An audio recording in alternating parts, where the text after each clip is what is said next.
Émile est toujours porté disparu, plus de 2 jours après sa disparition signalée le 8 juillet 2023 par ses grands-parents qui en avaient la garde pour les vacances d'été dans le Vernet, petit hameau situé dans les Alpes de Haute-Provence.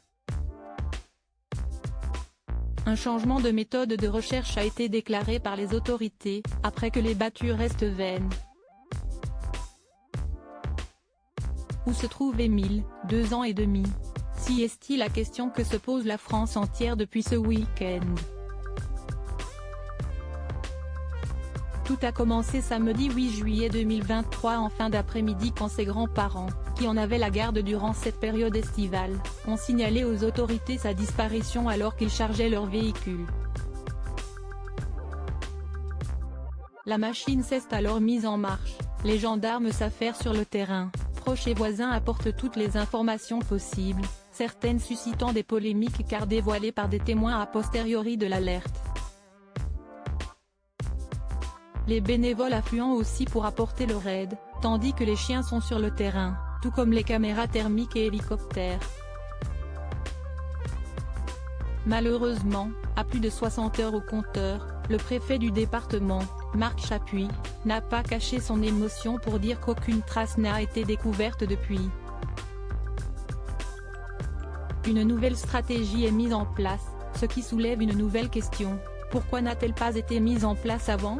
Un appel à témoins est toujours en vigueur avec la photo de l'enfant, un blondinet aux yeux marrons, d'une taille de 90 cm, portant un haut jaune, un short blanc et des chaussures de randonnée. Plus de 500 appels ont été reçus, mais beaucoup pour proposer de l'aide pour les recherches, ont indiqué les responsables.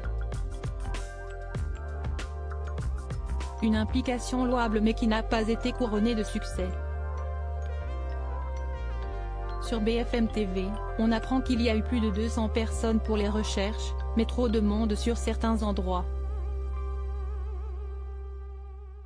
Une méthode qui s'est avérée contre-productive, entend-on sur la chaîne d'infos en continu, alors que les heures passent.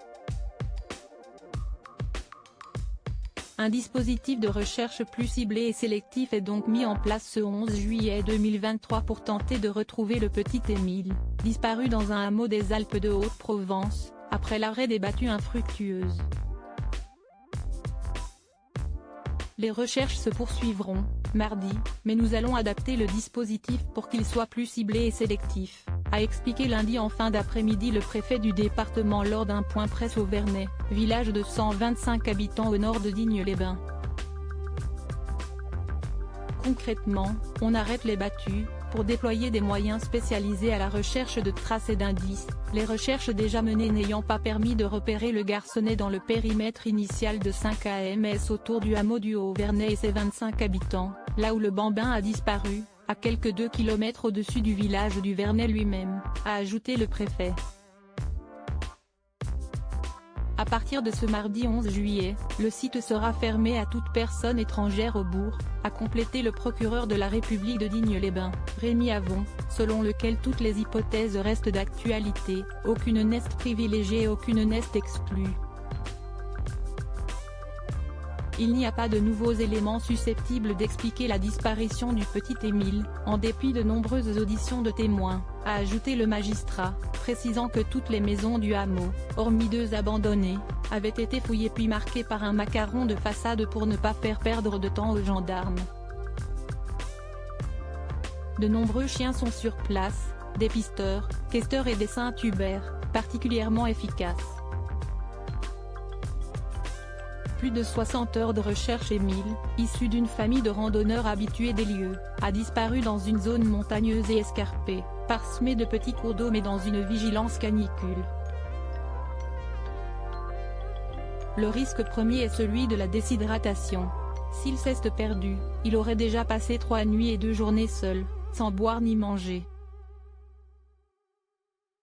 Le village du Vernet est situé à 1200 mètres d'altitude, dans le massif des Trois-Évêchés, là où un Airbus A320 de la Germaine 20 s'était écrasé en 2015. Pour l'instant aucun élément ne caractérise une infraction pénale susceptible d'être à l'origine de cette disparition, a-t-il ajouté, expliquant que les investigations allaient se poursuivre, notamment sur la base des témoignages, et que la téléphonie serait également exploitée.